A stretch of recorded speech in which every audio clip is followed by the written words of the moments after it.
Hola, bienvenidos y bienvenidos entonces a esta segunda clase, sincrónica en verdad, no es presencial, de Anatomía y Fisiología Comparada en su cuarta versión año 2021. Hoy nos hemos reunido para responder ciertas dudas que hay, porque me llenaron de problemas el fin de semana. Hay muchas dudas respecto a conceptos, hay preguntas desde conceptos muy básicos hasta preguntas más complejas, cosas que son imposibles de resolver. Así que espero que hoy día podamos avanzar. Espero que estén todas y todos muy bien en sus casas. Estamos en una situación sanitaria y social bastante compleja. Ya espero que no nos acostumbremos, pero que sí podamos salir de esto todos muy bien. ¿Ya? Así que un saludo a sus familias, si están escuchando la clase. Saludo a mamá, papá, hermanos, chicos y quien está ahí si no andan con audífonos. Voy a compartir pantalla, ¿de acuerdo? Para comenzar con esta parte. Ahora les invito a que, de verdad, si quieren hablar, decir algo, la clase es de ustedes, ¿ok? Así que, muy bien. Me cuentan si se ve lo que estoy proyectando. ¿Se ve? Sí. Sí. Bacán, bacán. Ya, entonces hoy lo que vamos a hacer es la discusión, pero antes de comenzar la discusión de la clase y responder las preguntas, la pregunta es, ¿quién quiere de ustedes declamar su poema? Alguien que diga, oye, me quedó bien chingón y lo quiero exponer. ¿Hay alguien por ahí que tenga ganas de... Ahora, pero no quiero una lectura así como declamar exponendo, no, le tienen que poner ganas. Si alguien me va a leer un poema y está estudiando pedagogía, mínimo lo hacen con el cocoro. Así que, ya. Hay voluntario, si no, yo tengo dos personas acá que quiero que lean sus poemas. De contar hasta 1. 05. 1. ¿Nadie? Ok, entonces invito a Valeria Uribe a que lea su poema. ¿Valeria está por ahí? Valeria, si estás entre nosotros, manifiéstate. Puede ser. ¿Me veo? Hola, hola. Acá. No te ves, pero te escuchamos. ¿Me Ya. escuchamos? A ver, espérenme. Ahora sí. No puede ser.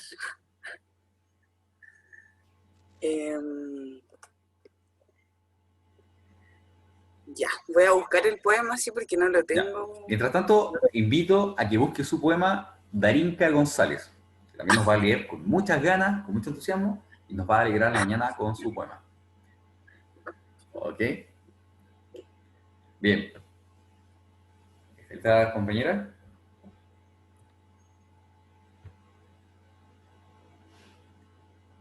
¿Valeria está lista o Ya. parte? ¿Sí? De acuerdo, vamos. Estoy lista.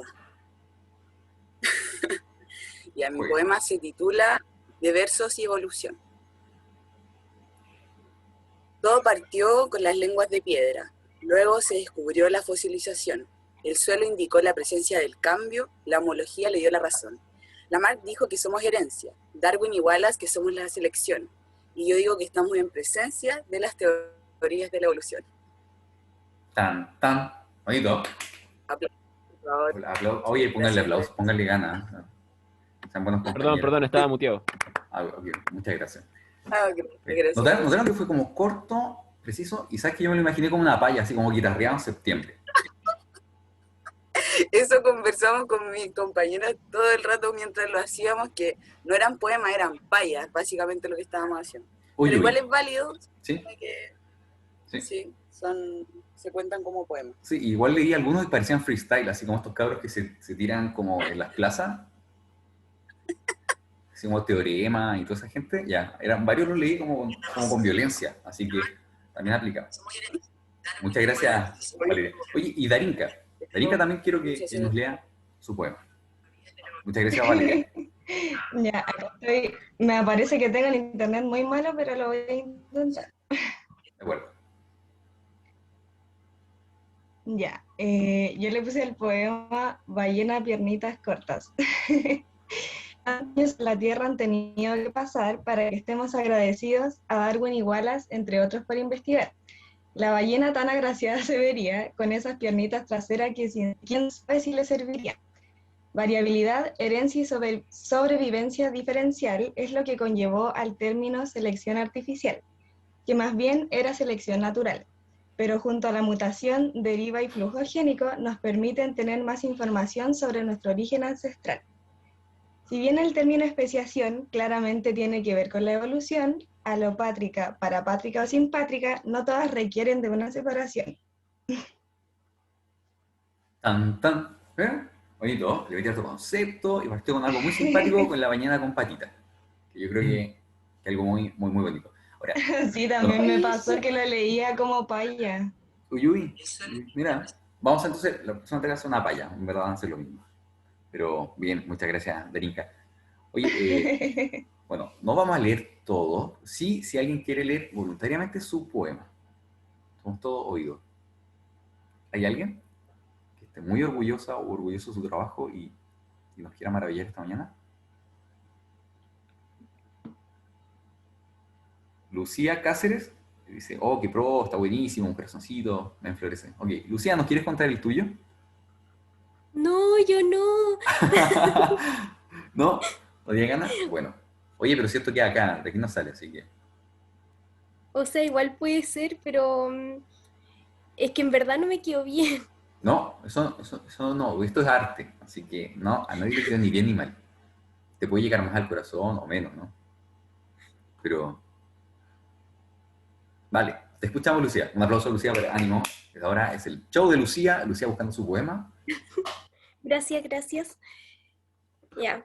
Y se llama comprensión porque no andaba creativa. No, Si alguna vez te preguntaste por qué tú eres tú, por qué no tienes branquias, alas o antenas, por qué vives en una casa y no en una colmena, por qué las especies sufren tantos cambios como si fueran estudiantes en educación, bien puede que la respuesta sea la evolución. Y aunque Darwin y Lamarck proponen la selección natural, hay también flujo génico, deriva génica y mutación a quienes debes prestar una atención descomunal. Y no te olvides de que es un órgano vestigial. Aprender de esto, desarrollo y especiación, te abrirá un mundo de comprensión. tan, tan. Oye, todo muy bueno, Lucía. Me acuerdo tu poema porque mencionaba branquias. Nadie más se metió por ese lado. Así que, ¿no? Muy bueno, muy bueno. Un aplauso por ahí. Así que, muchas gracias. Muchas gracias. Chile, país de poetas. Una vez más, destacamos. Y les cuento que igual la gente, bueno, les puede no gustar Neruda. La verdad es que Neruda está súper funado. Pero igual se sacó unos poemas así, Oda a las aves de Chile, hay temas a Nicanor por ahí. Entonces, igual hay poemas que se cruzan con la ciencia en muchos ámbitos. Es más, hay un profe de la facultad, ustedes conocen a Ramiro Bustamante, sacó un libro de poesía a la biodiversidad. Les copió a ustedes, probablemente. Así que, eso. La invitación a que crucemos el arte y otras áreas con la ciencia. Ahí algunas personas me escribieron como, oh, nunca había escrito un poema ni en el colegio ni en la U. Y bueno, ¿por qué no? Si el día de mañana ustedes van a ser profesoras, profesores, la idea es como cruzar áreas. ¿Sí? Háganlo. Profe, Dime. disculpe, ¿había que mandarle el poema a usted? ¿O también podía servir si se lo mandábamos a la...? Idealmente a través de tareas o cursos. Supone Es que, que, como le bueno, dije, Secretaría no ha hecho, no nos ha inscrito. si no, ya, mira, si no tienen un curso, me pueden escribir todo a isaac.pena@chile.cl Ya, es que o al Estefan. yo se lo había mandado al ayudante. Ya, Yo también apoyo. ya, igual me llegaron de parte de ella también correo, así que Ah, ya. somos el equipo docente. A todo esto, Estefan, ¿estás por ahí? ¿Te pudiste conectar? ¿Se escucha? Sí, se escucha, ¿cómo estás? Bien. Todavía no voy a prender la cámara porque estoy teniendo problemas. Y se veía muy raro. No importa, no Pero importa. sí, los poemas, igual Sí. que noté dudas y cosas que fui notando. Maravilloso. Sí, y también me había parecido destacado el de la Vale Uribe, me había gustado mucho. Sí, rimaba bonito. Bueno, esperamos entonces que en las próximas tareas de Stephanie también la gente pueda manifestar su dote artística, ¿sí? Su sensibilidad. Sobre todo cuando sea la tarea del baile. Tienen que hacer el baile y subirlo a TikTok, que bueno, los vamos a hablar después. No, broma. No, en serio. Ya, continuamos entonces con la clase. Fíjense que... hablan en el chat. Cuando hablan por el chat, yo tengo... Nani. ¿Qué? Eso es como qué, ¿cierto? Cuando dices nani, en lenguaje japonés, no sé. Sí, dice, sí. Gracias por la pregunta. Ok, les cuento que respecto... no puse bien. Acá. Estas cuestiones como de las nubecitas de palabras están súper de moda y es un curso de moda, así que lo ocupamos. Aquí están las palabras que ustedes usaron en la generación de las preguntas para la sesión de hoy. Fíjense que las palabras que aparecieron más de 100 veces representadas en sus preguntas están acá destacadas con diferentes tamaños. Palabras que destacaron fueron el concepto de, siempre decían el concepto de evolución, el concepto de especie, el concepto de hibridación, el concepto de, no sé. Pero lo que me ocuparon ustedes es la palabra concepto. Seguido muy cercano por evolución y pedían ejemplos. Denos ejemplos de todo, por favor. Y aquí quiero que acordemos algo, no sé si les parece. Las sesiones son bastante cortas y quizás repasar conceptos que ustedes pueden buscar en un libro no tiene mucho, no es muy productivo, ¿ya? Porque esto está todo escrito. Sería genial que pudiesen orientar las dudas hacia el desarrollo de temas. Por ejemplo, hay, creo que una compañera, si no me equivoco, me escribió cómo podemos abordar lo de las creencias en el aula respecto a estos temas. Yo creo que eso es un temazo. O sea, un temazo. De pronto haces clases en un colegio católico, perdón, en un colegio católico y cómo abordo evolución. Siento que eso es más complejo que saber la definición de, por ejemplo, parapátrico, que se demoran 5 minutos en encontrarlo en internet. ¿De acuerdo? Entonces, la invitación es a que las dudas las canalicemos, y ahí está bien que no se entienda algo en el video, ¿sí? Se puede no entender nada, pero la idea es que las dudas sean como orientadas a esas cosas más complejas, a la integración de contenido o a su aplicación, ¿les parece? Sin duda, puedo yo ver los conceptos que ustedes digan, o sea, tengo un listado seleccionado de palabritas que dijeron que, por ejemplo, epigenética. Varios preguntaron por epigenética, que es contenido de la próxima clase, así que no lo vamos a ver.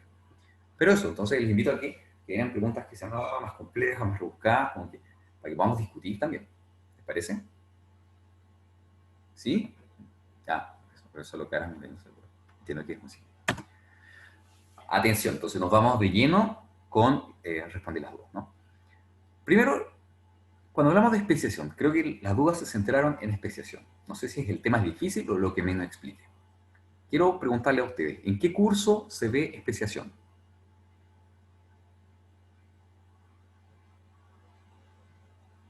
¿En los colegios? Sí, en colegio.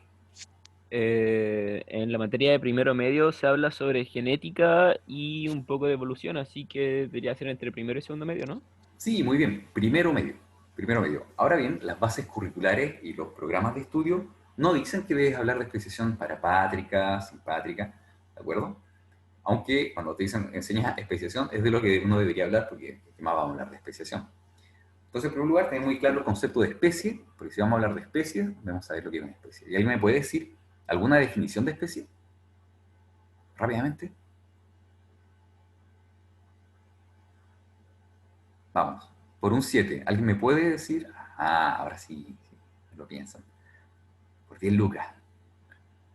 Vamos. Definición de especie. ¿Alguien me puede decir, profe, qué es una especie? Stephanie, tú puedes tirar un nombre así al azar y hacemos la pregunta con nombre de ellos. Vamos, especie. Es que usted había dicho que no se podía dar con una sola definición. Ok, ¿cierto? Hay muchas definiciones. Por tipología, lo que decía ahí el Pablo. Ok, entonces ¿alguien me podría decir alguna definición? Diego Acuña dijo por el chat que una especie sería la definición sería un conjunto de organismos que su descendencia es fértil. ¿Ya? Sí, y eso sería muy cercano a qué definición? A la definición biológica de especie, ¿ok? Finalmente, una especie es un grupo de organismos que puede reproducirse entre sí y no con otros, por tanto, genera una exclusión. Digo, si me reproduzco, contigo no. Bien, eso es una definición de especie. Que es muy difícil de ocupar. Si ustedes los mando al campo y te pregunto, ¿cuántas especies de flores ves? O de plantas ves. ¿Te pondrías a cruzar las plantas y ver la F1? ¿O tú dirías, no, mira, las que parecen de tal color son una especie y las de 5 tréboles, no sé, 5 pétalos es otra especie? De pronto uno ocupa algunas definiciones de manera operacional. Eso en función del área en la cual te desempeñas. Ahora, no vamos a entrar en esa discusión tan profundo, pero se las dejo ahí porque si son profes de ciencia tienen que darle una vueltita a eso ya. Y quiero que miremos esto que está acá. Una especie se conforma de individuos que si se mueven mucho, la especie va a estar en todas partes, ¿de acuerdo? Por tanto, la formación de una especie implica una restricción espacial al desplazamiento. Y cuando yo le digo desplazamiento de especies, ¿qué imaginan? Un ave volando, un ciervo o un caracol, algo moviéndose, ¿cierto? Ahora les invito a que ya no vean esa especie, ese animal o esa planta, sino que miren alelos, genes moviéndose de un lugar a otro. Una mayúscula y una minúscula con patitas, yendo de un lugar a otro. Eso es un flujo de genes. Y ustedes son portadores de alelos y de genes. Y los genes se mueven y pueden no moverse. Y cuando no se mueven, hablamos de que hay barreras al flujo de genes, las cuales pueden ser internas del organismo o asociadas a una capacidad o extrínsecas, que son ajenas a. En ese sentido, cuando hablamos de barreras intrínsecas al flujo de genes, nos vamos a referir a que pueden haber, y que hayan varias preguntas, mecanismos de aislamiento pre- y postcigótico. Un aislamiento precigótico, ¿qué significará? Precigótico. Y si hay precigótico y hay postcigótico, porque el cigoto determina algo, ¿no? ¿Y qué es el cigoto?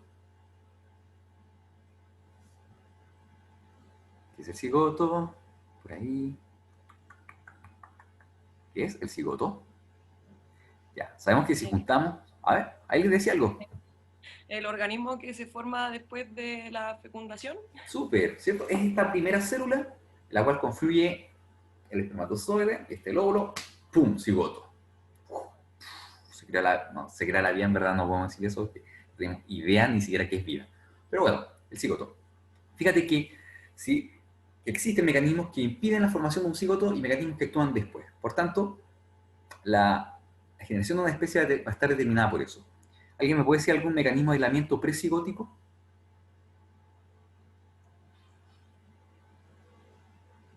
¿Existe algún motivo por el cual dos especies no intercambiarían genes? Conducta, dice Ignacio. ¿Cierto? Similitudes en sí. O sea, por ejemplo, todos vemos ese chiste o ese meme en el cual se ve como un perro y un tigre juntos y después sale un perro atigrado. Y uno dice, oh, es posible, oh, es un chiste. Pero nunca vamos a ver un perro y una gallina. Claro. Tienen que tener como una similitud que los atraiga Ya. o que los llame. Bien. Milan, oye, yo creo, o sea, estoy de acuerdo contigo. Mira, sumando a lo que dice Joaquín de la conducta, uno puede encontrar que hay varios mecanismos de elemento precigótico. Conductuales, ecológicos, temporales, mecánicos, químicos, físicos. Oh, todo esto, vamos a verlo en breve. Y un aislamiento posigótico es una más difícil. Porque entendemos que un chihuahua y quizás un galgo puedan no reproducirse por un impedimento mecánico. Entonces uno ve como, claro, decís tú el meme, uno dice, no se pueden reproducir, el macho no va a montar a la hembra, jaja, risas, ciertas risas. Pero un mecanismo posigótico significa que se formó un cigoto, pero no fue viable. ¿Por qué motivos un cigoto podría ser no viable? Sabemos que el cigoto, ¿cierto?, es esta interacción entre el espermatozoide y el óvulo. Y estos incorporan componentes, ¿cierto? ¿Qué pasa si el número de cromosomas es distinto?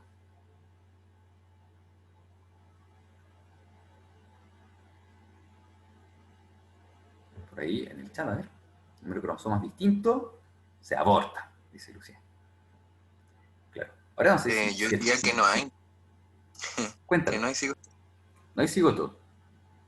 O sea, podría haber un cigoto, ocurrió la formación, ¿cierto? O sea, ocurrió el evento de fecundación, el ingreso del espermatozoide, pero quizás no ocurren las primeras divisiones que permiten el desarrollo del organismo.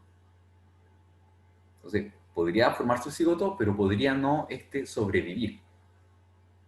Por tanto, por ejemplo, el caso de la mula, lo vamos a dejar para el final lo de la mula, ¿sí? Existen entonces muchos impedimentos posigóticos. Y cuando hablamos de barrera al flujo génico, vamos a hablar de barrera al desplazamiento de un organismo adulto. Estos son los elementos que ustedes deben tener en mente para poder pensar en el desarrollo de especies.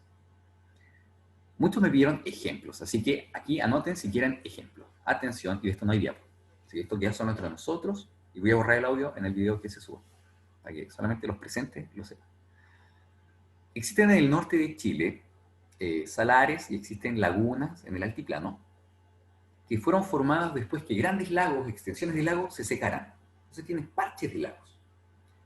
Y lo entretenido es que tú vas a un lago, a un salar, a una laguna, a un salar, y las especies de peces, las especies de anfibios que allí viven, son distintos a los que viven en otras. Y uno dirá, ¿por qué serán distintos? Bueno, especiación alopátrica. Entonces aquí ustedes pueden anotar el nombre de Orestias. Entonces, peces del género Orestias en Chile han especiado de manera alopátrica. Si ustedes lo googlean, pueden encontrar papers, figuras, y con eso pueden nutrir una clase con ejemplos en Chile. ¿Ok? Género Orestias. También los Telmatobius, un género de anfibios, también presente poblaciones separadas por ambientes en los cuales no pueden irse de un lugar a otro. Entonces es una evidente barrera al desplazamiento. Eso ustedes lo pueden encontrar en Chile. Por otra parte, ¿alguien me puede decir lo que significa la palabra endémico? Eso es como de ecología, ¿cierto? Es como propietario de un lugar o que es fijo de un solo ambiente o de un ecosistema, que se puede encontrar en ese y no en muchos más. Ya, Y súper. si encontramos en otro más es porque hay un problema. Porque no es endémico, claramente. Entonces, fíjate que el concepto de endemismo, por ahí el chat, alguien ha puesto algo más. El Profe, tigre yo tengo una duda acerca del endemismo. Dale, a ver. María, Es que, por Esperanza, sí. ejemplo, en el caso de las aves que migran mucho, o por ejemplo, no sé, las mariposas, ¿cómo se asegura que es endémico de un lugar? Ya. Aquí se cortó un poco tu audio, pero creo que tú lo escribiste en la pregunta. ¿Tú escribiste eso, cierto? ¿Del endemismo y la migración? María Esperanza. ¿Estás ahí? Sí, Ya, mira, aprovecho entonces de responder eso.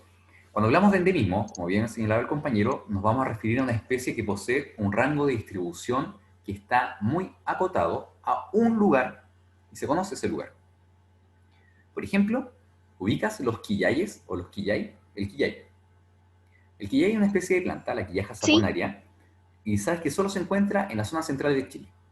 Y eso se tiene absoluta certeza, porque en verdad, desde que llegaron los españoles se ve el quillay.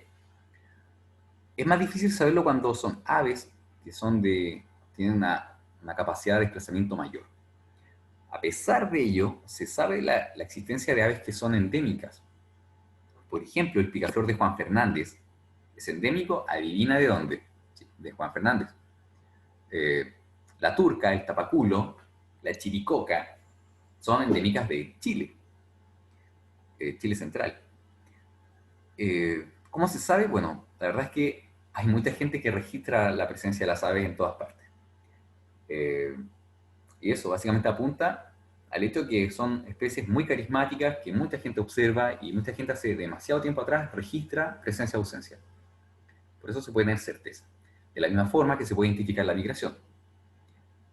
Existe una actividad que es el birding, que es mirar aves, ¿ya? Que es como el pasatiempo de mucha gente. Y existen registros muy antiguos de la presencia de aves en todas partes. Por eso se puede saber. Que es mucho más difícil que saber sobre el endemismo de insectos, porque estoy seguro que nadie de ustedes identifica 20 especies de araña diferentes. Nadie. ¿Quién anda tan bien? Yo las mato. ¿Sí?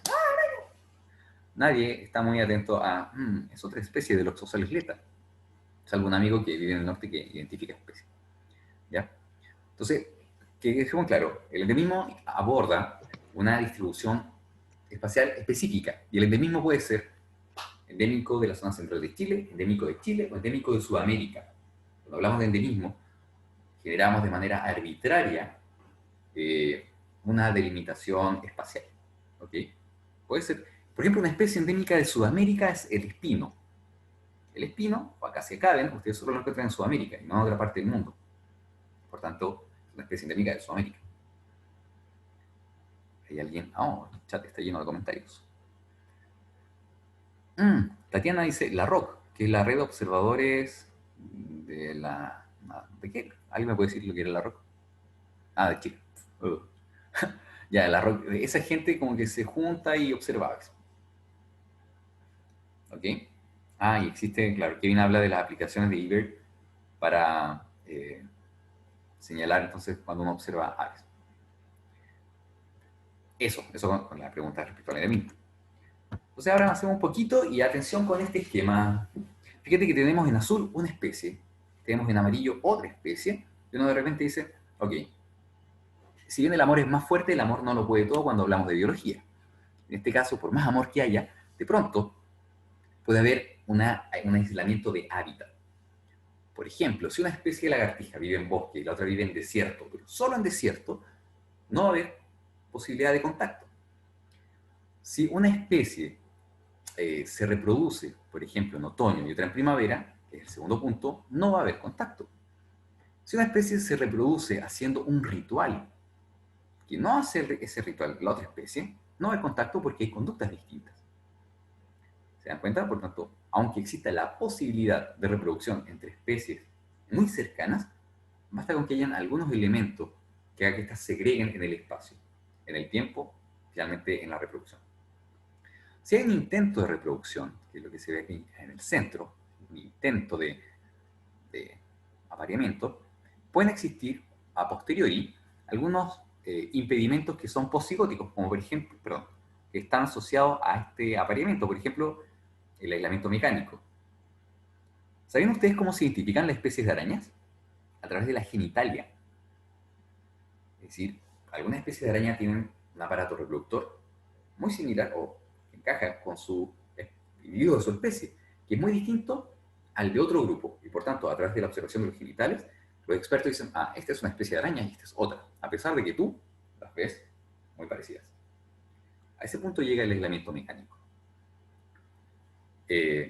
Fíjense el aislamiento gamético. Es decir, si el gameto no sobrevive al tracto reproductor femenino, si el gameto masculino no sobrevive, que en verdad el gameto nunca llega al óvulo y no ocurre fertilización. Por tanto, son todos mecanismos precigóticos. O sea, antes de la formación de un cigoto. Si ocurriese la fertilización, ya imaginan que pasa el amor fue más fuerte. Y ocurrió la fertilización, existe una serie de eventos que son posigóticos que pueden conducir finalmente a que no haya viabilidad en la generación de un híbrido. Por ejemplo, la viabilidad reducida a un híbrido, que esto puede estar dado por que existe un número distinto de cromosomas. ¿Alguien me puede decir cuándo se ve en el colegio la meiosis y la mitosis? Porque eso nos permite explicar esto de abajo. Yo lo vi en segundo medio, por lo menos. Y actualmente, en segundo también. Así que eso no ha cambiado. Ya, fíjate que y aquí va la pregunta y lo puede responder cualquiera. Tenemos una célula con 10 cromosomas, ¿ya? Y otra que tiene 20 cromosomas. Los juntamos y queremos hacer una primera mitosis. ¿Qué problema nos encontramos?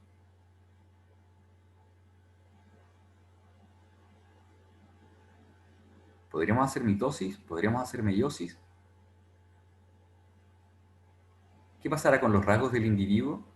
No sé si exactamente se puede hacer o no, no tengo como la respuesta correcta a eso, pero sí sé que se quedarían la mitad de los pares de cromosomas del individuo que tenía 20 sueltos, sin un par con el cual se entrelazan. Ahora, fíjate que la mitosis implicaba alinear, ¿cierto?, ecuatorialmente todos. Entonces se separan cromátidas hermanas. Si uno piensa en una mitosis implicaría separar cromátidas. En la meiosis implicaría la separación de los cromosomas homólogos y luego cromátidas hermanas. El problema, hay un gran problema con esto de los híbridos respecto a la constitución, o sea, a la presencia de los caracteres codificados en los cromosomas. Si yo formo un organismo y tengo una cantidad incompleta de cromosomas, voy a tener una cantidad incompleta de rasgos. Hoy en día, cuando ustedes están teniendo genética en paralelo, así que van a ver el mapeo cromosoma y no me quiero meter en eso, pero tengan en mente que pueden ausentarse caracteres y ciertos genes se denominan pleiotrópicos.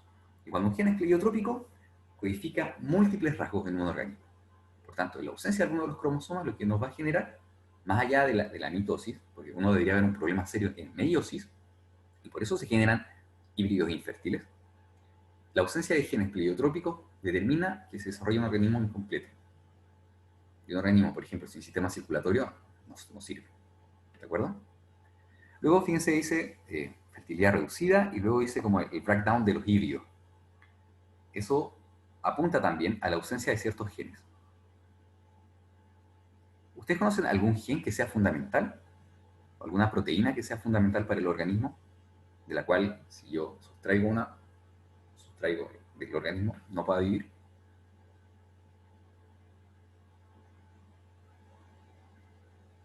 El gen codificante de la mitocondria. Ya, la mitocondria está formada por muchos genes, ya, porque tienen muchas proteínas. ¿Han escuchado hablar de la anemia falciforme? Sí, lo vimos en genética. Melissa, cuéntame un poco. Entonces, ¿podrías tú apuntar a un gen y generar un daño deleterio en el organismo? El gen que codifica la hemoglobina, en este caso. Uh-huh.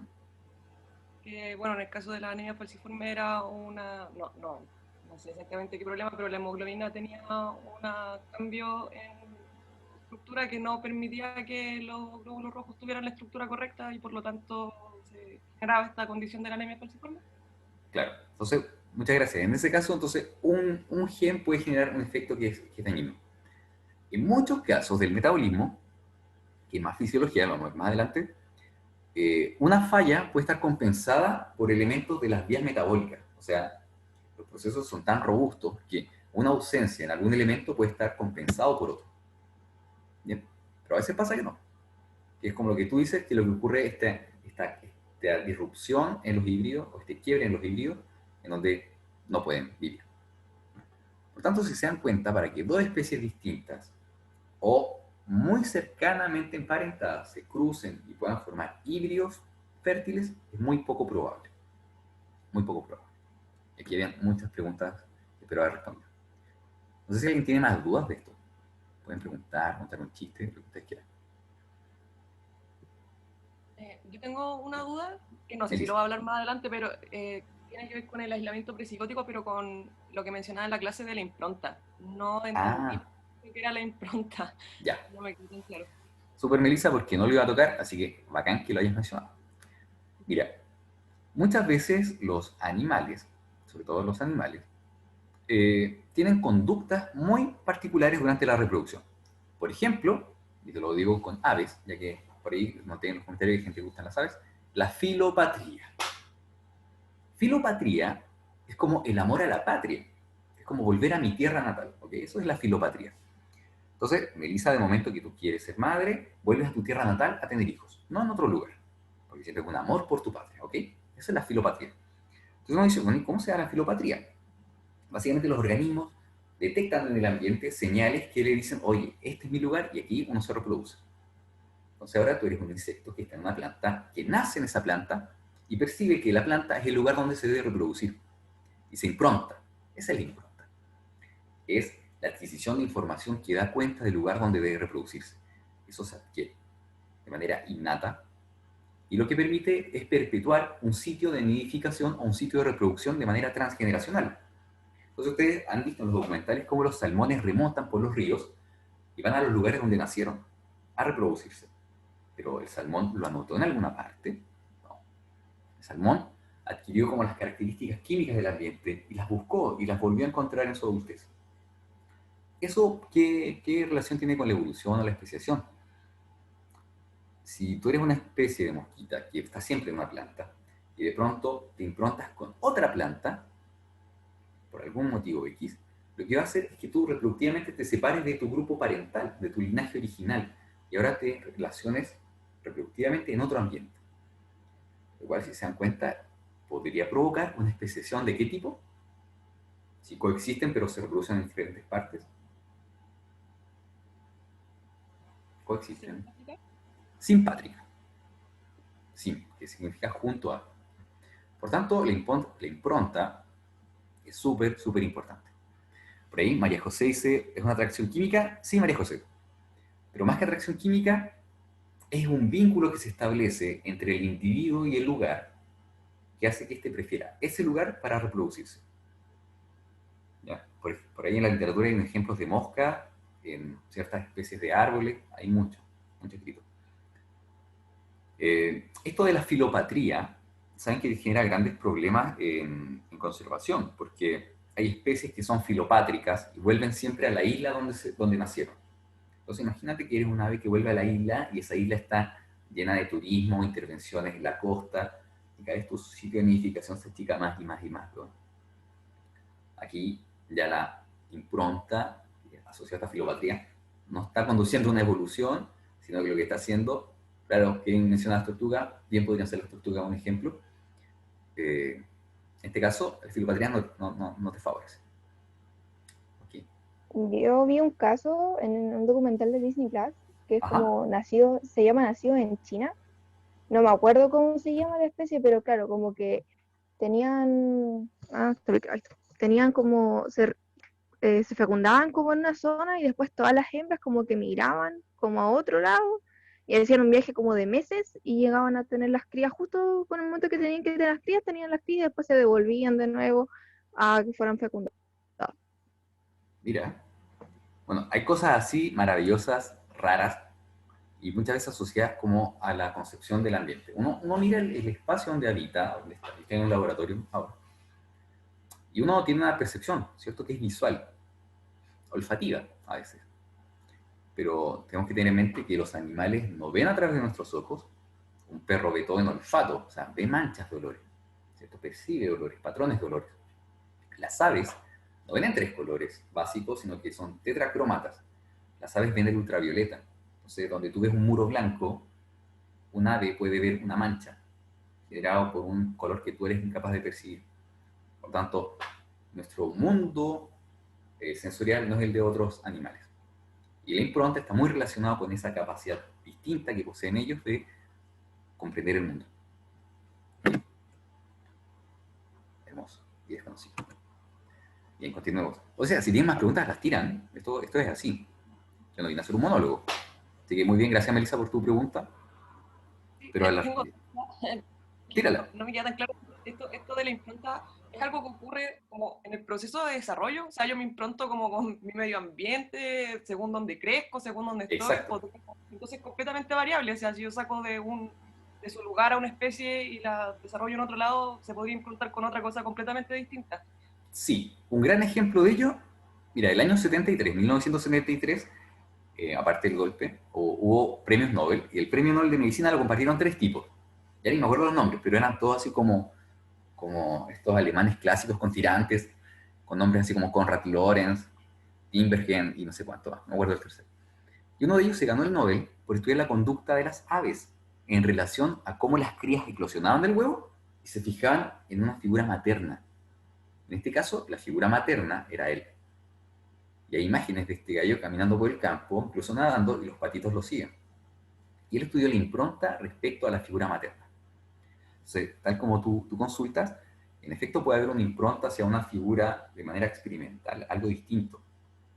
Pero es un fenómeno innato, probablemente relacionado con la supervivencia y el fitness de los organismos, entendiendo como el fitness como la capacidad de sobrevivir y reproducirse de manera exitosa. ¿Okay? Identificar a tu figura materna y quedarte con ella en mente, quizás es bueno para un pato. Me imagino que sí. Bien, si no hay más preguntas, entonces podemos avanzar. ¿Sí? Es que no sé si lo va a explicar más adelante, ¿no? Que se repitió mucho de las dudas, esto del ejemplo de las plantas cuando explicó hibridación. Sí, entonces, sí. No sé si lo va a explicar. Lo vamos bien, sí, gracias, Stephanie. Lo vamos a hablar con detalle al final. Más hacia adelante porque vamos a hablar de la simpátrica de lleno. ¿Ya? Pero antes quiero preguntarles cuántos de ustedes comieron pancito en la mañana. ¿Algo con trigo? ¿Por ahí? ¿Alguien comió algo con trigo? Yo me comí una lluvia. Ah, Stephanie está comiendo. Ya, es que les hago la pregunta. ¿Alguien sabe el trigo, cómo se origina? ¿Lo saben? Bueno, hoy lo vamos a aprender. Y tiene relación con esto también que del repollo y las plantas. Esta imagen es súper antigua y ya vamos a llegar a eso, así que gracias, Stephanie. Disfruta tu pancito. Fíjense que este paper es re antiguo, data del 75, y los dibujos están hechos a mano, así, bien bonito. Y nos habla de alguien me preguntó por ahí, pero parapátrico, con simpátrico, ¿cuál es la diferencia? No se entiende bien. Ya la terminología da para mucho.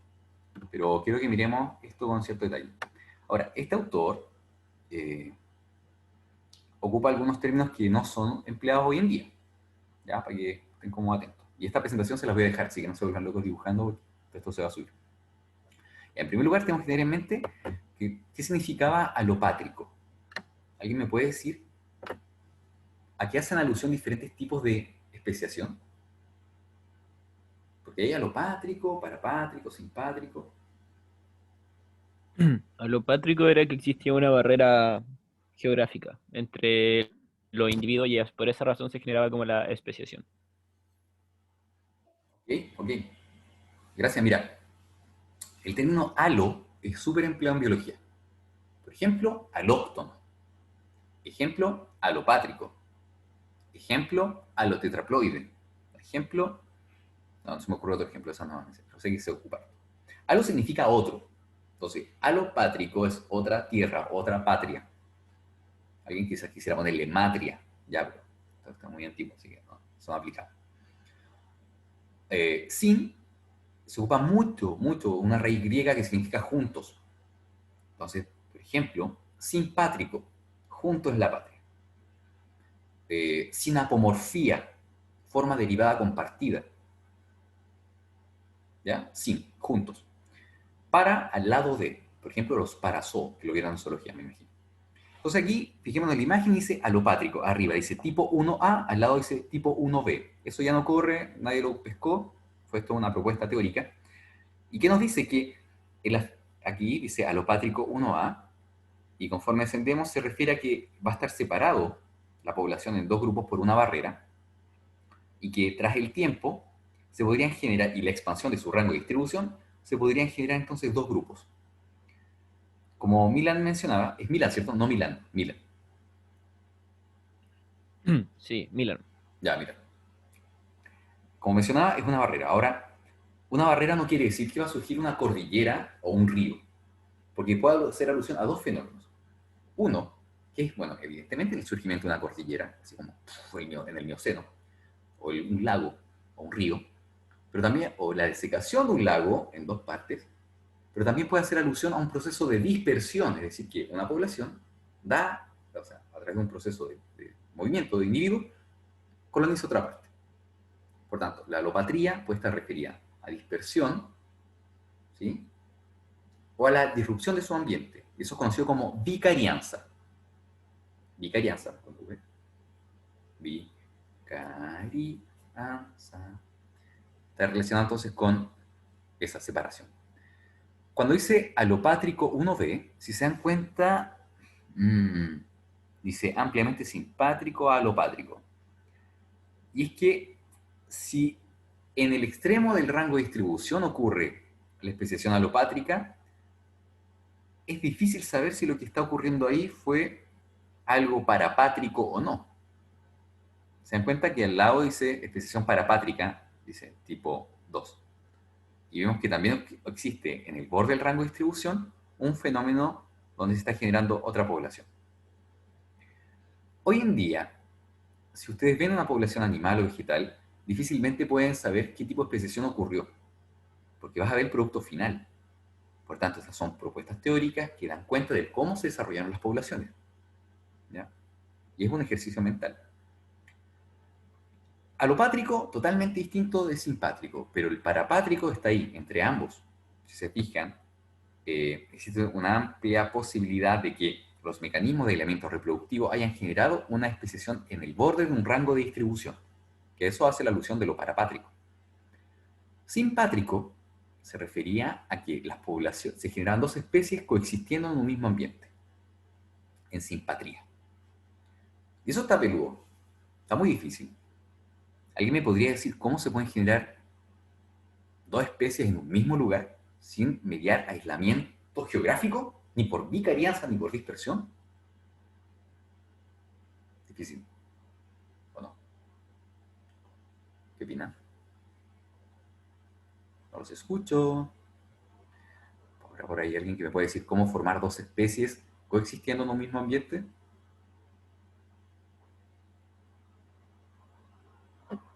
¿Nadie? Quizás si se fueran seleccionando rasgos que son muy distintos entre sí y al final terminan dos especies con rasgos como distintos. Por ejemplo, si seleccionaran un pájaro negro y un pájaro blanco y el pájaro gris no.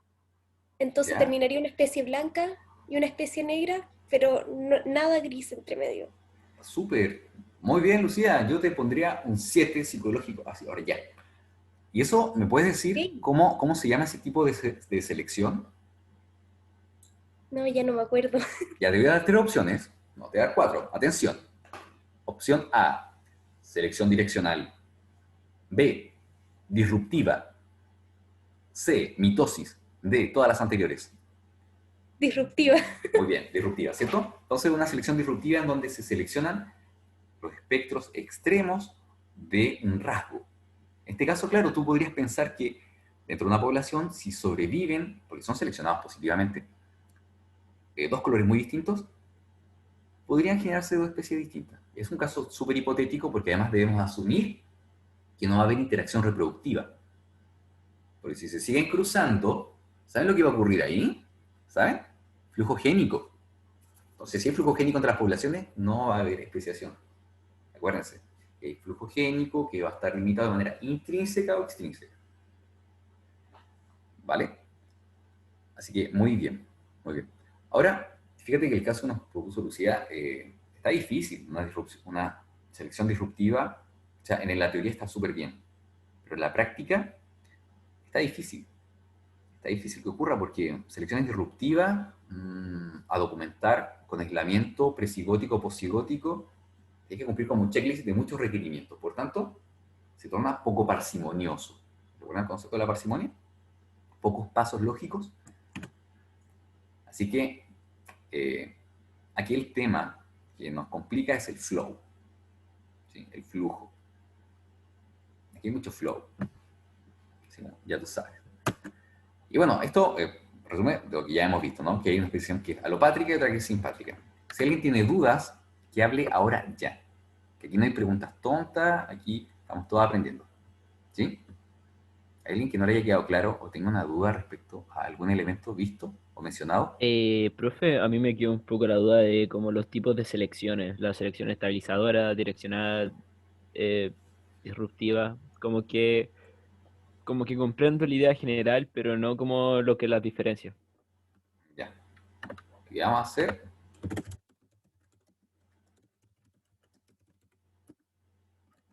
Vamos a ir a internet a buscar imágenes y con eso te voy a dar intentar dar una explicación que se entienda. Y mira, aquí encontramos un mono que está re bueno.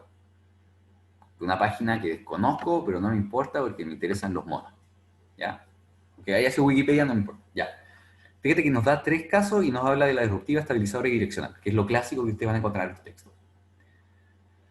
Ya, estos cerros o montañas, ¿a qué hacen alusión? Yo creo que eso es básico a entender. Son histogramas. Es la marca de clase de los histogramas. O sea, juntamos todos los valores medios de, ¿sí? De lo que son. ¿Ustedes digan lo que es un histograma? ¿Sí? Estudian estadística. Vale, es como una curva suavizada. Y aquí lo que tenemos en la abscisa, en el eje X, es un rasgo que fue cuantificado. Por ejemplo, el color. Entonces, esto es como longitudes de onda, ¿vale? Aquí, no sé cuáles serán las lagartijas. Tamaño de cola. Entonces, aquí este es el tamaño de la cola. Y este es el tamaño de las jirafas. Jirafas raras, pero jirafas según el mono. ¿Y qué variable está acá en la ordenada?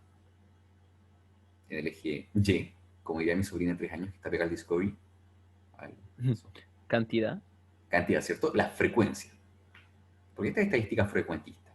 Entonces lo que tenemos acá en rojo es que era muy frecuente un color del almeja, que era muy frecuente un tamaño de cola, y que tenemos que aquí este es más frecuente este tamaño de jirafa y menos frecuente el de acá.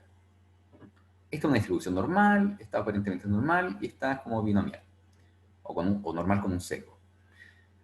Tras la presencia de una presión selectiva, que es básicamente algo que va a ir y va a matar o va a impedir que se reproduzcan o sobrevivan los individuos, se generan las curvas azules. Entonces, con el caso de las almejas, fíjate que parece que llegó un ave que le encantaban las de este color, o bien las identificaba. Por tanto, tras varias generaciones podría ocurrir que la frecuencia de este color disminuya y sea más frecuente las de este color y las de este otro color. En este caso se habla de una selección disruptiva porque genera una disrupción en la distribución normal. Y ahora tenemos dos modas, dos rasgos frecuentes, como decía Lucía. Entonces fíjate que ocurre esto en una población y de pronto tenemos dos colores que cada uno genere especies distintas. ¿Se entiende? Bacán. Estabilizadora es una selección que aumenta la curva y la torna leptocúrtica. Leptos significa delgado.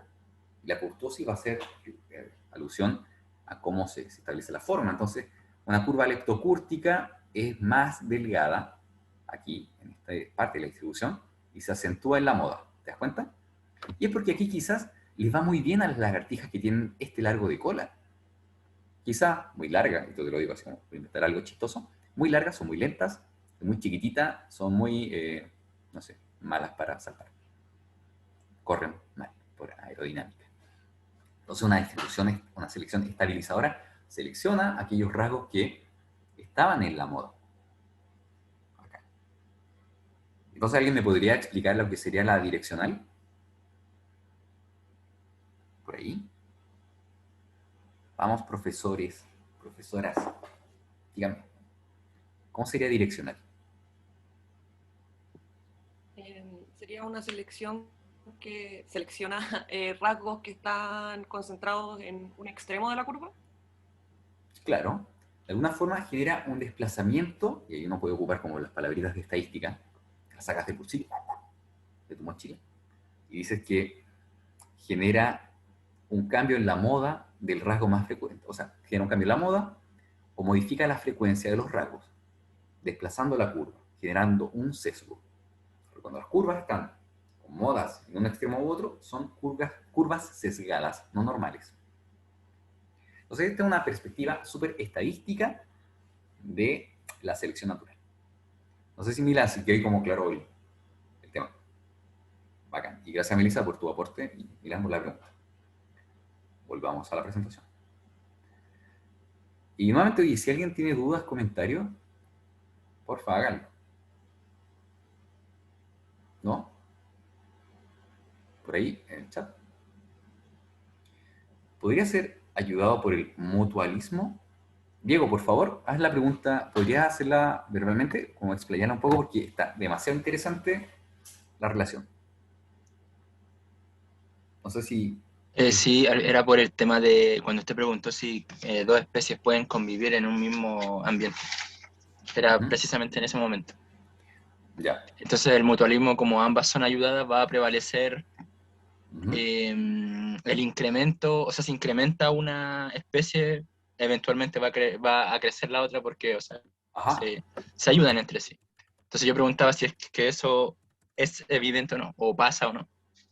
Sí, sí pasa, Diego. Y gracias por tu pregunta, creo que aporta un montón al desarrollo de la clase. Fíjate que el término coevolución, que se menciona como, creo que se menciona, hace alusión a que los organismos no evolucionan solos. Por tanto, si existe una interacción, las interacciones también coevolucionan. Por ejemplo, una coevolución implica la relación entre una presa y un depredador. El depredador, como diría Darwin, es cada vez más bacán, pero la presa es cada vez más bacán arrancando. Entonces, hay lo que se llama una carrera, y así le llaman, carrera armamentista evolutiva. Porque uno desarrolla mejores armas y el otro estrategias para defenderse. Y así todo el tiempo. Cada vez somos bacanes, escapando y el otro atacando. En ese caso no es un mutualismo, pero ambos coevolucionan. ¿Te das cuenta, Diego? En el caso de un mutualismo, una relación mutualista es una relación que beneficia mutuamente a dos especies. En ese caso, uno habla de la polinización como un gran ejemplo de coevolución donde dos organismos mutualistas se favorecen. ¿Y coevolucionan? Por supuesto que sí. Las flores pueden hacerse más atractivas para una especie de organismo, para un tipo de organismo, y las estrategias para obtener el néctar también evolucionan. Ejemplo de ello, por ejemplo, o sea, un ejemplo de ello, a traer a colación, es el de los murciélagos polinizadores. Entonces uno dice, un murciélago que poliniza como polinizadores, murciélagos. ¿Qué gracia tienen estos bichos? Fíjense acá, la lengua, un murciélago polinizador. Nadie tiene esa lengua, es enorme, los otros murciélagos no la poseen. Entonces coevolucionan y se favorecen mutuamente. Entonces el mutualismo, no vamos a decir que el mutualismo favorece la evolución, porque sería como que el mutualismo sería un motor del cambio. Yo diría que no. Yo diría que en una relación de mutuo beneficio son seleccionados favorablemente aquellos rasgos que promueven, por ejemplo, una buena obtención de néctar, una mayor polinización, porque todos a su vez tributan con promover éxito en la reproducción y en la sobrevivencia.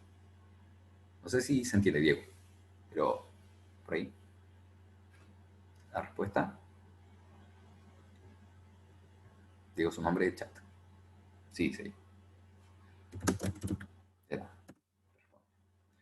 Ok, vamos a continuar con esto.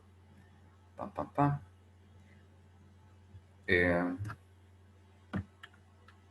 Oye, llevamos una hora hablando. No, qué mal. ¿Cómo tanto?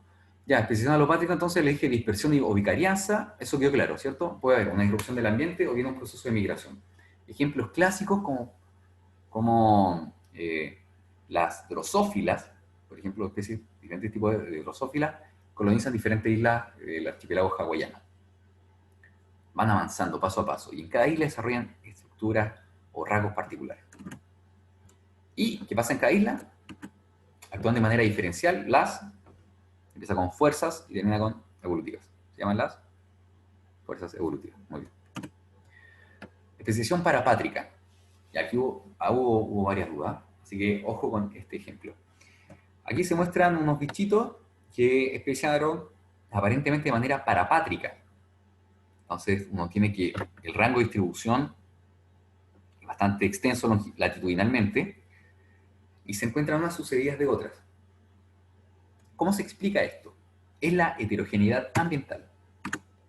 Entonces imaginemos que tenemos y lo muestro, un ambiente con esta heterogeneidad, con un gradiente ambiental, donde esto puede ser temperatura, humedad, lo que sea. Y cada una de estas manchas indica una población. ¿Alguien me puede decir lo que es una población?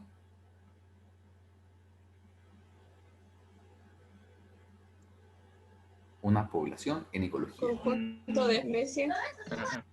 Bien, María José dijo un conjunto, ¿sí? Entonces, un conjunto... De una misma especie. Claro, ahí la estamos como compactando. Podríamos decir que es un conjunto de organismos, una misma especie que habita en un mismo lugar, en un mismo momento. ¿Vale? Se encuentra delimitado por un espacio físico. Sí, podríamos agregar eso, claro. Pero mira, lo importante es que digamos que están en el mismo lugar y al mismo tiempo, porque las poblaciones cambian en el tiempo. Entonces aquí tenemos diferentes poblaciones que el mismo dibujo da vuelta para todos lados. Y fíjate lo que estoy haciendo ahí, saturando de poblaciones, ¿te das cuenta? ¿Y qué ocurre? Que algunas poblaciones tienen contacto con unas poblaciones con otras, pero hay otras que están más aisladas en este rango geográfico heterogéneo. ¿Qué es lo que usted esperaría que ocurriera en el tiempo? Que los componentes ambientales incidan en la evolución de algunas poblaciones, pero no tanto en otras. Y dado que hay una comunicación entre algunas de las poblaciones, podría observarse, por ejemplo, lo que ocurre ahí con la especie Oreogensis. ¿Te das cuenta que posee un amplio rango de distribución? Y es porque esa población se podría desplazar a lo largo de todo ese rango o ámbito de hogar que presenta. ¿Se dan cuenta?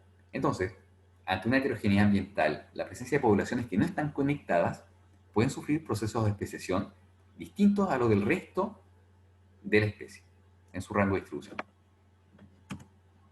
Es bajo flujo génico, pero no absolutamente restringido. Ya, este mono creo que indica más de lo mismo, si no tienen dudas lo paso. Y aquí, atención. Atención.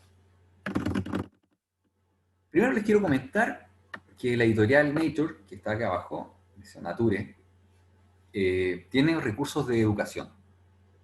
que son muy buenos, muy buenos. Y aquí les dejo el link a uno donde hablan de la poliploidía, que permite entender la especiación simpátrica. ¿Ok? Y vámonos con algunos conceptos. ¿Alguien me puede decir lo que era una célula diploide? ¿Se acuerdan? Diploide. Célula diploide por ahí. ¿Nadie?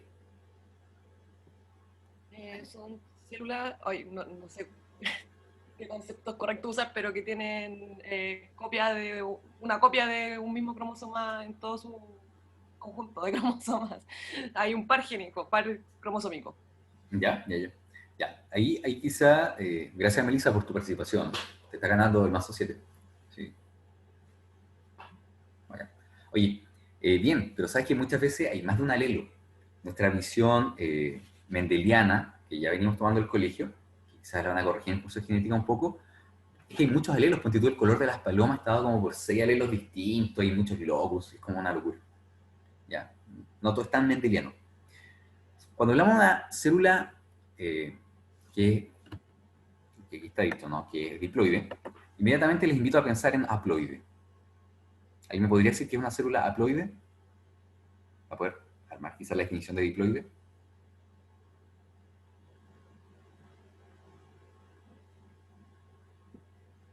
Lo contrario a lo que acabo de decir. Hay solamente un conjunto de cromosomas. Vale, entonces podríamos decir...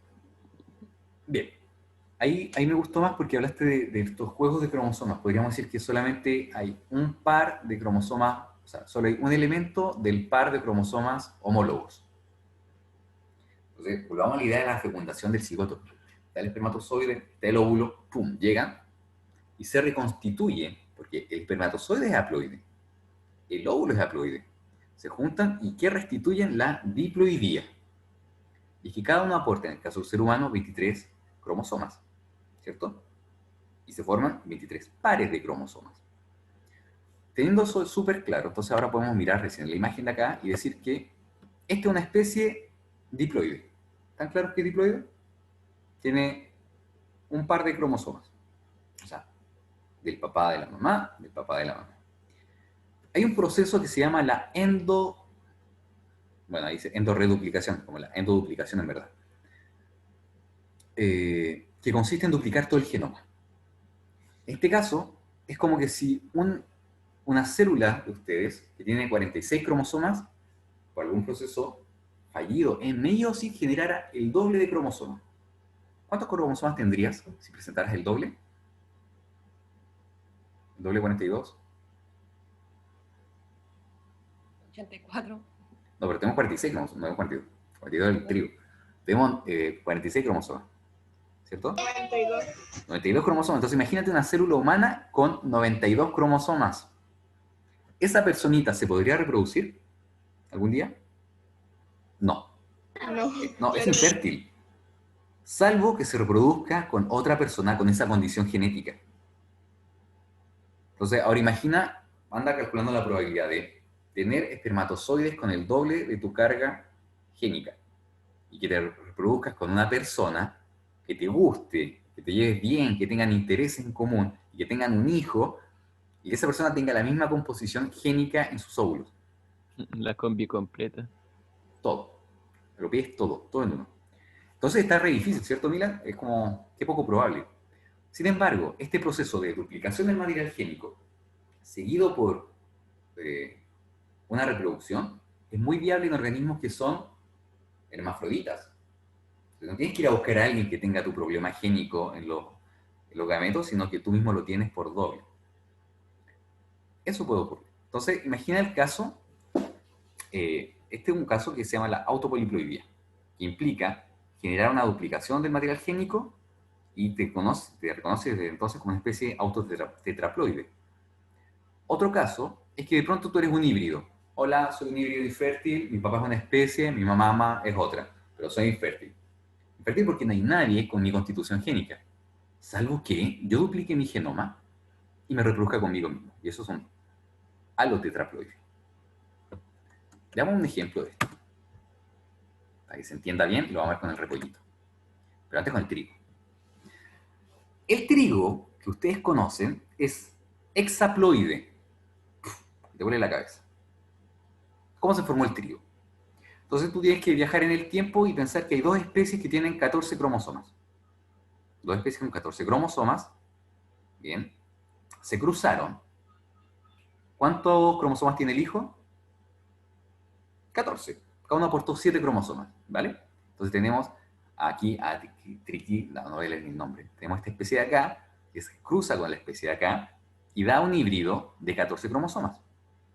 Pero ese híbrido sufre un proceso de esta duplicación del genoma completo. Por tanto, genera un individuo de 28 cromosomas. ¿De acuerdo? Este individuo de 28 cromosomas se cruzó a su vez con otro de 14 cromosomas. Y generó otra endoduplicación y finalmente tienes un trigo de 42 cromosomas. Cuando tú comes pan, cuando comes algo con harina, estás utilizando, fíjate, a un doble híbrido con endoduplicación. Así de lejano el concepto y así de cercano el producto. Bueno, y ahí está el pan. Expliquemos un poco lo que pasó con Karpenchenko. Esto desde 1928, es un biólogo ruso que dijo, vamos a hacer la mejor verdura. Dijo, vamos a hacer la mejor de las verduras. Va a tener las raíces del rábano y las hojas de la coliflor, o sea, del repollo. Es que aprendió español en Argentina, por eso dijo repollo. Y dijo, bueno, los voy a cruzar. Y fíjate que si cruzaba estas dos plantas, de las cuales podía obtener lo mejor de cada una, serían las raíces de uno y las hojas del otro.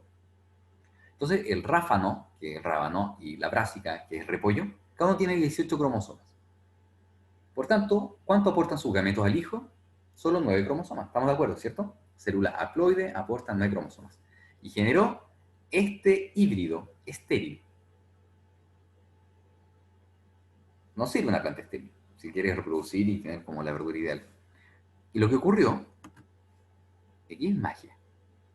Se duplica el genoma. ¿Alguien me puede decir cómo se puede duplicar un genoma?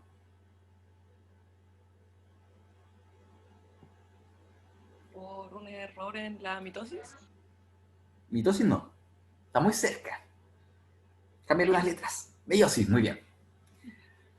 Por favor, si no se acuerdan de la meiosis, ¿se acuerdan? ¿Tienen la meiosis en mente o no? Si no, vamos a buscar una imagen. ¿Sí? ¿Por ahí? ¿Alguien no tiene la meiosis en mente? Hay un momento de la meiosis donde se alinean ecuatorialmente, así, pum, pum, pum, pum, pum, todo uno al lado del otro. Que son los pares homólogos, ¿no? El cromosoma que viene del papá y el que viene de la mamá. Y ya están duplicados, por eso están así, que cada uno tiene su cromátido. Entonces, en un momento ocurre el crossing over, cambian ciertas secciones, y la permutación cromosómica, que puede estar en cualquier orden, y son separados los cromosomas homólogos. Y luego ocurre una disyunción de estas cromátidas en la otra fase de la meiosis. ¿Qué pasa si de pronto se van todos los cromosomas para un lado? Y dejan una célula con todos los cromosomas y la otra sin ninguno.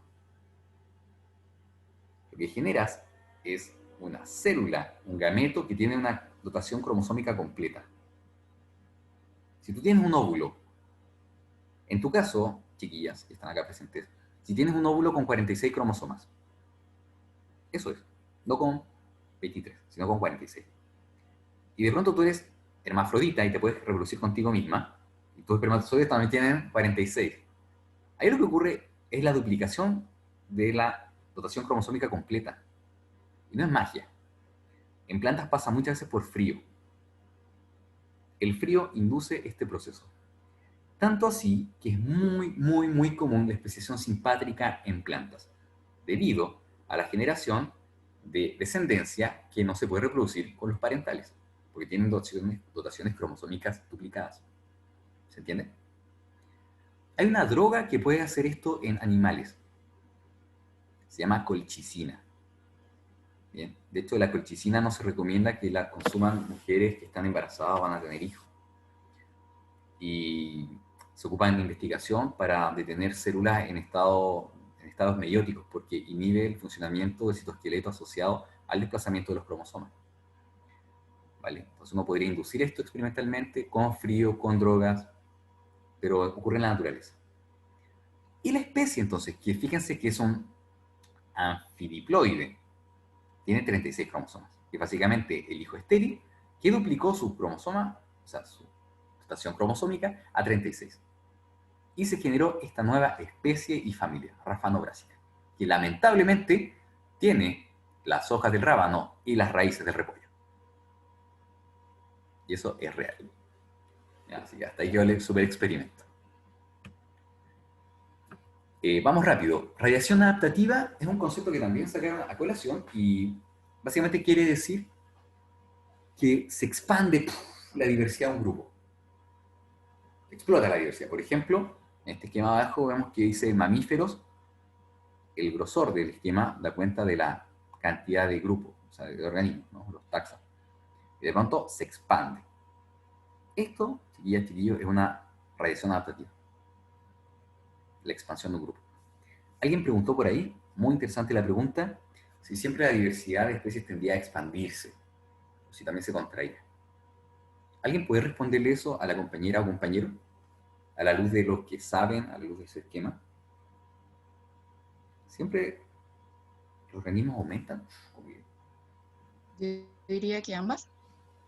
¿Por ahí? ¿Se pueden ambas? ¿Se pueden ambas? En verdad... Hola, sí. Hola. Cuéntame, ¿por qué se pueden ambas? O sea, por ejemplo, recuerdo que, perdón por el ruido de afuera, No importa. hubo un periodo temporal en el que aumentó mucho el oxígeno en la Tierra y ahí hubo como una explosión, creo que era cámbrica, ¿no? No lo recuerdo. Pero ahí aumentaron un montón distintos tipos de especies, ya sea animales, vegetales, qué sé yo. Pero creo que usted también si mal no recuerdo, en la clase también mencionó que hubo momentos en los que se redujeron la cantidad de especies por esta misma variación de ambientes, supongo que debe haber habido durante el tiempo en la Tierra. Sí, muchas gracias por tu respuesta. Estoy de acuerdo con que pueden ocurrir las dos cosas, expansiones y reducciones. Ejemplo de expansión, la expansión cámbrica, la explosión cámbrica, que básicamente que muy poco, en un periodo geológico muy acotado, aparecieron casi todos los filas que hoy conocemos, así, explosión cámbrica. Vemos que durante el terciario se expanden los dinosaurios, las aves durante el Jurásico y así. Pero también hay constricciones y reducciones, por ejemplo, placodermos. ¿Cuántos placodermos han visto en la pescadería?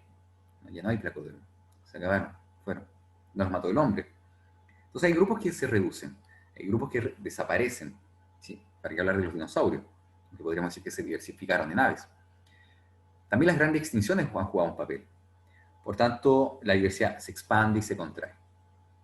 Y aquí una nota importante. Hoy en día, mediado por los efectos antrópicos, y con esto respondo dos preguntas, el hombre lo que ha hecho es reducir el flujo génico. Por ejemplo, creas una carretera, fragmentas un ambiente, fragmentas un bosque, creas parcelas, loteas un terreno, y esa reducción del flujo génico tiene impactos a escala ecológica que apuntan hacia la extinción. ¿Ustedes conocen el concepto de endogamia? Endogamia es reproducirse con los parientes. ¿Sí? Aquí alguien podría hacer un comentario político, un chiste sobre los primos, no lo vamos a hacer, ¿ya? Se me viene una canción a la mente. A mí una igual, canción. a mí igual, pero no quiero que nos bajen esto cuando subamos la clase. A mí también. Y estoy que me saco el chaleco y me lo amarro al cuello, pero lo bajaré. La endogamia, entonces, que es la reproducción entre parientes, en ecología, en biología evolutiva, en conservación, tiene consecuencias nefastas. ¿Alguien podría demostrar por qué tiene consecuencias nefastas? ¿Matemáticamente? Como quieran, ¿eh? Si ustedes hacen una tabla de Punnett, hagan en su cuaderno que tienen ahora al lado, rayen un gato, ¿sí? Tablas de Mendel, y pongan a grande a chica, a grande a chica. Entonces vamos a cruzar a dos individuos que son heterocigotos por algún rasgo. ¿Cuál es la probabilidad que te nazca un hijo o descendencia con el rasgo recesivo? 25. 25 dicen por ahí, un cuarto, alguien dice otra cosa, ¿todos confirman? Entonces básicamente para un rasgo que es recesivo en individuos que son altamente emparentados genéticamente, la probabilidad del surgimiento de alelos deleterios es de un 25%. Eso para cada alelo. Por tanto, cuando las poblaciones se reproducen solo entre parientes y no hay flujo génico, lo que ustedes generan es un vórtice de extinción, en donde la población es pequeña y los hijos aparecen con enfermedades. Y se siguen reproduciendo entre ellos, pero hay más enfermedades. Finalmente, se conduce a la extinción. Eso Es un vórtice de extensión dado por el surgimiento de alelos deleterios promovido por la reducción del flujo génico. Ah, las colas de chancho, dice María José. Sí, como las colas de chancho. Como los perros de raza, exactamente, un perro de raza. No me meto con los perros porque alguien podría ser como un pug lover o algo así, pero ahí no pueden ni respirar, son braquicéfalos. Bueno, o problema de la cadera, en fin, etcétera, etcétera. Y entonces que nos quede súper claro que básicamente una reacción adaptativa es la expansión de un rango, o sea, la expansión de la diversidad. Esta puede acortarse o no. Y hoy en día nosotros estamos reduciendo el flujo génico y además, y aquí esta palabra nótenla porque la sacan en el colegio, quedan como ríos, homogenización biocultural. La homogenización biocultural hace alusión a dos fenómenos. Al tiro del chat, están escribiendo. Por una parte existe una homogenización de la biota. Palomas vemos en todo el mundo. Pinos, hormigas de algún tipo, ciertas especies de moscas, arañas, pulgas, qué sé yo, que el hombre lleva consigo, ¿cierto? Y homogeniza. Hay que hablar de la flora, trigo, por ejemplo. Y no solamente hacemos esa homogenización de especies, reduciendo la biodiversidad a través de la caza, toda la destrucción de ambiente, sino que culturalmente nos relacionamos más con esas especies que están homogenizando el mundo. Por ejemplo, si ustedes salen al parque, a la plaza, y ven un ave negra, ¿cuántos piensan que es un cuervo? ¿Cuántos piensan que en Chile hay cuervos o aves parecidas a un cuervo? Seguro que han visto algo así. Y dicen, oh, parece un cuervo. Pero ¿cuántos dicen? Es un tordo, curaeus, curaeus. Muy poco. Porque tú tienes la idea del cuervo europeo. ¿Se dan cuenta? Por tanto, esa homogenización biocultural, o el hecho de que si ustedes van al Algarrobo, van al Canelo, y sus parientes dicen, oh, qué linda naturaleza, mira el bosque. Y tú dices, oh, son pinos traídos de Norteamérica. Te das cuenta que la homogenización biocultural permea en nuestras familias, permea en la sociedad. Por tanto, eso también apunta a que la biodiversidad se reduce, incluso culturalmente. Una reducción cultural de la biodiversidad. Se las dejo ahí para que le echen mano cuando quieran al concepto. Y, Evo-Devo. Muchas preguntas, Evo-Devo. Evo-Devo, sí. En el chat escribieron si también se llamaba radiación, si disminuía, como antes de pasar al otro. Ah, gracias. Gracias, Estefan. No, si disminuye no es radiación. Radiación apunta a la expansión. Aquí, eso. No, radiación apunta a la expansión. Bien, Evo-Devo, ¿saben qué? Da para un curso entero, da para escribir libros, da para una carrera. Partimos de esto. Hay genes que determinan rasgos, ¿cierto? Mendel ya nos lo decía, y yo creo que la próxima clase, el próximo video, que me imagino alguien ya lo vio, porque hay gente que se pegó una maratón por ahí, ¿me escribieron algo? Mendel describía rasgos, el color, la textura, el tamaño, ¿cierto? Mendel, bien mendeliano. Bueno, les cuento que hay genes, chiquillas, chiquillos, que más que codificar un rasgo, codifican procesos y patrones. Suena como, wow, complejo. Patrones como, por ejemplo, la cantidad de patas que tengo y dónde tengo las patas. O sea, me hablan de una posición corporal relativa quizá a otra estructura. Esos genes son conocidos como genes homeóticos y son tremendamente conservados a través de la evolución. Por tanto, solo de cero, la existencia de los genes homeóticos son una evidencia a favor de la evolución. El que poseemos genes que codifican el desarrollo de patrones corporales y estos se han conservados en la evolución, o sea, en los diferentes linajes, ya es una evidencia a favor de la evolución, por sí sola. Eso como elemento a incorporar en la clase sobre el Evo-Devo. Evo-Devo es el estudio de la evolución a través del desarrollo embrionario. A eso apunta. ¿Cómo estudiamos la evolución, por ejemplo, del desarrollo de cabezas? Entonces tú puedes tomar diferentes organismos y aproximarte a ese conocimiento tras el desarrollo, por ejemplo, en la mosca Drosophila melanogaster. Lo que dejo acá esta imagen, fíjense que es la cabeza de una mosca que tiene patas en la cabeza, o mutación antenapedia. La imagen de abajo es la mutación ultravitórax, que es una mosca que posee otro par de alas adicional. Ustedes, y nace la pregunta, bueno, ¿y en seres humanos cuán divertida es la mutación homeótica? La mutación homeótica en seres humanos no es divertida. ¿Tiene problema esto? que es como una retrotracción mandibular, una deformación facial. Por cuanto la posición de los huesos también es modificada por mutaciones genes homeóticos. Dado el vínculo que establece el Evo-Devo, las mutaciones homeóticas y la salud humana, creo que es muy interesante que se revisen que es un mini review sobre los genes Hox, que esos son de mutaciones homeóticas, en los seres humanos. ¿Ya? Hay que darle varios elementos quizás como para poder incorporar en una clase o discutir o mostrar algo interesante y atingente a nuestra cotidianidad. Eso con las mutaciones homeóticas. Y hay mucho, infinito para hablar de esto. Que si alguien quiere, le doy más literatura al respecto. No sé si alguien tiene una duda. ¿Sí? Sí, no, lo que pasa es que no logro ver por qué los genes homeóticos son una prueba de la evolución en sí misma. No, Mira, dale. Mira, Melissa. Formar un organismo es súper peludo, porque tú partís como de... ¿Ves una pelotita? Y tengo una pelotita. Partes como eso, ¿no? De un huevo, un cigoto. Luego incorporas más por división celular y luego le vas a dar identidad a las células. Y luego a las células les va a decir, póngase allí y adopte esta identidad y adopte una función. Los genes que hacen eso están conservados. Por tanto, no solamente hay homología en el húmero o en el fémur, sino que hay homología del proceso, de cómo está codificado, cómo está escrito, el cómo se debe hacer un cuerpo. Voy a ahondar un poco más. Los genes homeóticos codifican proteínas, porque los genes codifican proteínas, eso ustedes lo saben.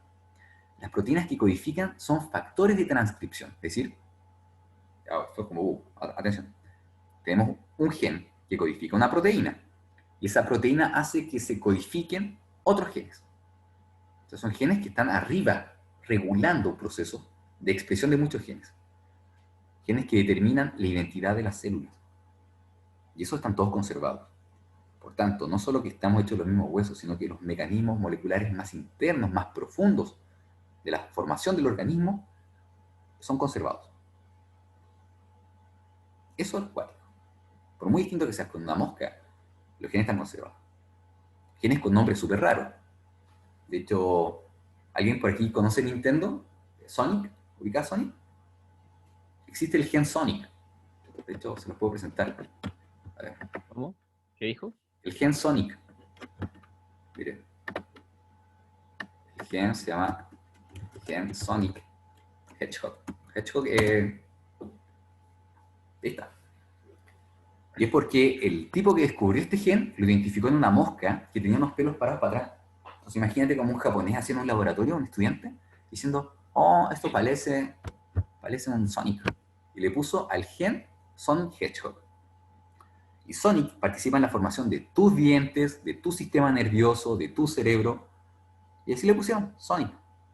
Tal cual. Sin más ni menos. Y fíjate, son cuestiones súper serias sobre Sonic. Ya, tal, gen Sonic. Y esto de la formación del cerebro, utilizando ese... Una mutación de Sonic. Por ejemplo, los cíclopes se pueden inducir por disrupciones en la vía de Sonic Hedgehog. O sea, puede ser muy chistoso, pero también es dramático, ¿no? Y todo esto está enmarcado, Melissa, en el Evo-Devo. Entender el desarrollo y la evolución de la mano, comprendiendo los procesos de formación. Si esto a alguien le voló la cabeza y le pareció demasiado entretenido, les recomiendo que tome el ramo de Biología del Desarrollo, que lo dan en el segundo semestre en la facultad, con la profesora Verónica Palma y Álvaro Glanich. ¿Lo pueden tomar? Acotar algo, que igual esto en genética, como al final de genética, se ve harto, como es como el último contenido que van a tener, así que igual ahí lo van a ver más, porque ahí ponen problemas de cómo hacen experimentos, como los discos basales de la mosquita, y cómo cambia, así como que un ojo en la guata, no sé. Ya, buenísimo. Pero sí se ve. Ya, entonces lo van a revisar. Pero quiero que lo tengan claro como, gracias Stephanie, evidencia a favor de la evolución. Y eso lo mostré. Y nos vamos a lo último. Y atención con esto, y necesito que le peguen pantallazo al computador cuando... Esto. Atención. Vamos a cerrar con una actividad. ¿Okay? Esta actividad va a ser grupal. Los grupos son hechos al azar. Y van a tener solo 15 minutos para responder esto. Así que tómenle un pantallazo ahora, por favor. Porque esto va a salir. Lo que tenemos acá son 3 situaciones. que en el grupo ustedes deben escoger cuál desarrollar. Les vamos a dar 15 minutos para que hablen entre ustedes y vamos a volver entonces al cierre de la clase y les vamos a preguntar qué pregunta respondiste, cómo y por qué. ¿De acuerdo? ¿Con quién más hace el grupo? Bueno, ni yo lo sé porque lo vamos a hacer al azar. Así que espero que hayan tomado un pantallazo. Preparen sus mejores preguntas, respuestas, y vamos a trabajar en grupos. Somos 26 personas, así que vamos a hacer 4 grupos de 6. Me parece que es un buen número. Y Stephanie, tú vas a estar en un grupo, ¿ya? Así que yo me voy a mover entre el resto. Igual te puedo mover a ti, sí, vamos a jugar. Ya, ¿el listos o no? Ya vamos a crear sesiones. Se iniciaron todas. Nos vemos. Ahí, váyanse a sus grupos. Hay gente aún. Váyanse a sus grupos. Quiero ver a nadie acá.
Filo, como una representación más gráfica. Porque más allá de eso,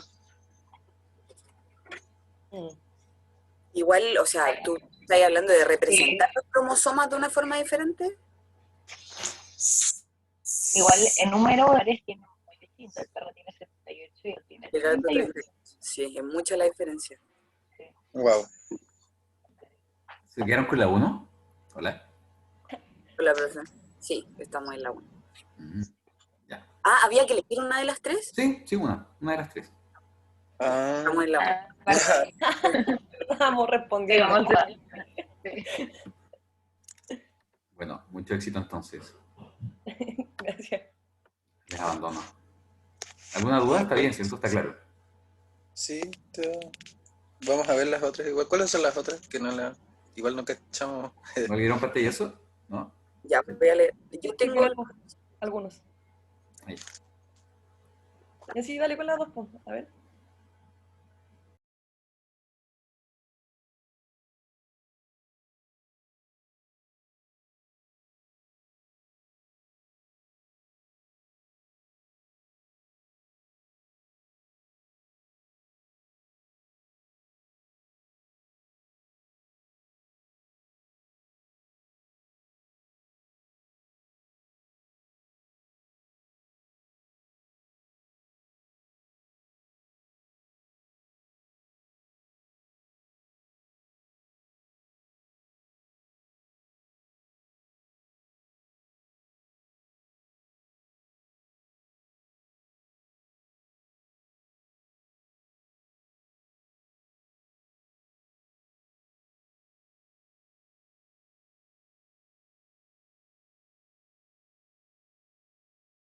Hola, profe. Escóndanse.